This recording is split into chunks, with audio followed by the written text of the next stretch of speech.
So a bunch of people are asking for my take on the recent nuclear fusion news, and here goes. You remember fusion from school, right? It's what powers the stars. Basically, atoms get squeezed together really tight. When they get squeezed together enough, they fuse into denser elements. But those denser elements are not quite as massive as the atoms are individually.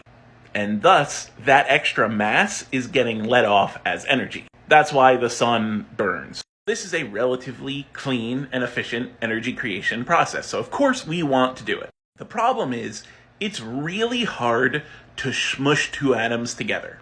Atoms want to repel each other, and they repel each other with an incredible amount of force. That's why my hand just doesn't go through things. All the gravitational force on Earth isn't enough to start fusion. All the gravitational force on Jupiter isn't enough to start fusion. So you need a tremendous amount of force, which means you need a tremendous amount of energy to start fusion. Creating that tremendous amount of energy on Earth is hard. And so we have this method where we have a little capsule filled with stuff under high pressure, and another capsule that surrounds it under equally high pressure, and we fire lasers at the outer capsule and we make it explode. And that explosion vastly increases the pressure of the inner capsule and hopefully starts nuclear fusion. We have done fusion before, but always inefficiently. However much energy we put in was less than the energy we got out.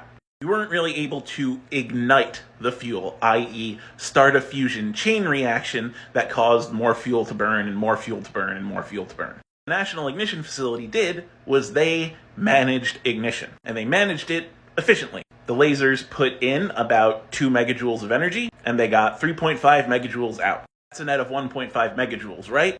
Not so fast. So the reaction was finally net positive, but the process wasn't. The lasers themselves are very inefficient. While 2 megajoules of energy went into the reaction, the lasers themselves take about 200 megajoules to run.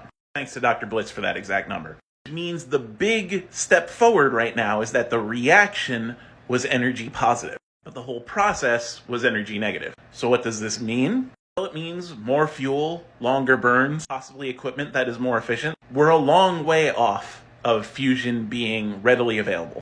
But this is essentially a proof of concept. We know we could if we got good enough. Numbers in the reaction finally lined up. Now it's all about how we get there. And that's not an easy problem to solve, but it's a better problem to have.